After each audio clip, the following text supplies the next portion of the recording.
দারুণ স্বাদের ডিমের মুচমুচে এই চপগুলো বিকালে চায়ের সঙ্গে খেতে কিন্তু খুব দারুণ লাগে। তাছাড়া আপনি সস দিয়েও খেতে পারেন। হ্যালো বন্ধুরা, cooking studio by me and my sister চ্যানেলে সবাইকে জানাই স্বাগত। আজকে আমি তৈরি করব ডিমের চপ। আর এই ডিমের চপগুলো তৈরি করার জন্য আমি এখানে 3টে ডিম সিদ্ধ করে ডিমের খোলাগুলোকে ছাড়িয়ে রেখে দিয়েছিলাম আগে থেকে। এখন এই ডিমগুলোকে আমি কেটে নেব। এক একটা ডিমকে এরকমভাবে আমি একটু গোল গোল করে 4 পিস করে কেটে নিচ্ছি। একটা ডিম কেটে নিয়েছি, এরকমভাবে সব কটা ডিমই কেটে নেব। একটু মোটা মোটা করে কাটতে হবে, খুব বেশি পাতলা করে কাটিনি। একটা ডিমকে আমি 4 পিস করেছি। এর থেকে ছোটো সাইজের ডিম হলে 3 পিস করে কাটতে হবে।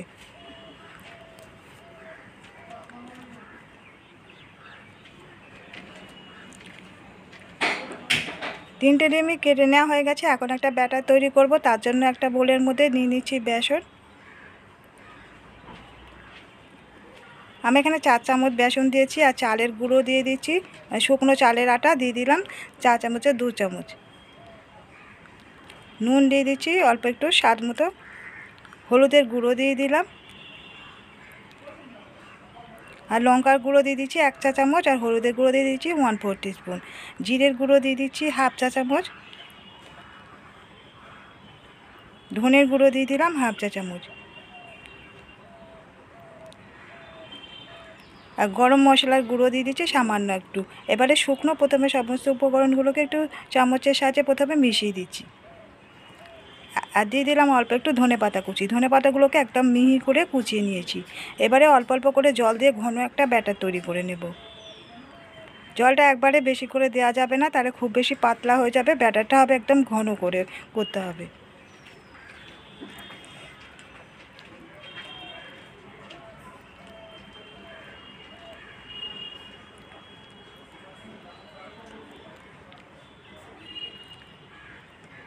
ব্যাটারটা তৈরি করা হয়ে গেছে।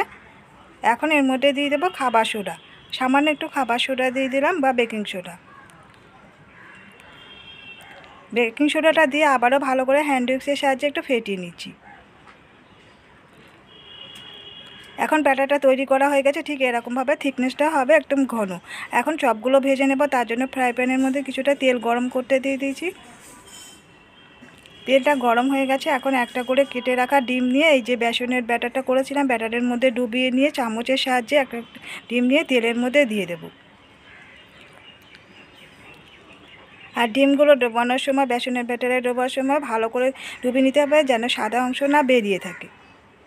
আর এরকমভাবে চামচের সাহায্যে দিলে সুবিধা হয়, তাতে করে বেসনটা খুব ভালোভাবে ডিমের মধ্যে কোট হয়ে যায়। এক একটা ডিমের পিস নিয়ে বেসনের মধ্যে এরকমভাবে কোট করে নিয়ে তেলের মধ্যে দিয়ে দেব। বন্ধুরা, আজকের ভিডিওটা ভালো লেগে থাকলে একটা লাইক দিয়ে দেওয়ার রিকোয়েস্ট রইল। নতুন বন্ধুদের কাছে রিকোয়েস্ট করছি, প্লিজ আমাদের চ্যানেলটিকে সাবস্ক্রাইব করে দেওয়ার জন্য পাশে থাকা বেল বাটনটিকে অন করে রাখবেন। যখনই নতুন ভিডিও আপলোড করব নোটিফিকেশনে আপনাদের কাছে পৌঁছে যাবে। আমি এখানে কতগুলো ডিমের চপ তেলের মধ্যে দিয়ে দিচ্ছি। এবারে একটা সাইড ভাজা হয়ে গেছে, এবারে এগুলোকে আমি উল্টিয়ে দিচ্ছি। আর গ্যাসের ফ্লেমটা মিডিয়ামে রেখে চপগুলোকে ভাজতে হবে। আর এই চপগুলো ভাজতে খুব বেশি সময় লাগে না, তাড়াতাড়ি ভাজা হয়ে যায়।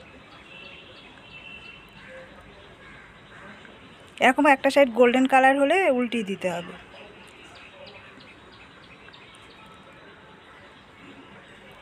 দুটো সাইড একটু গোল্ডেন কালার করে ভেজে নিয়ে এই চপগুলোকে উঠিয়ে নেব। এই চপগুলো ভাজা হয়ে গেছে, এগুলোকে আমি তুলে নিচ্ছি।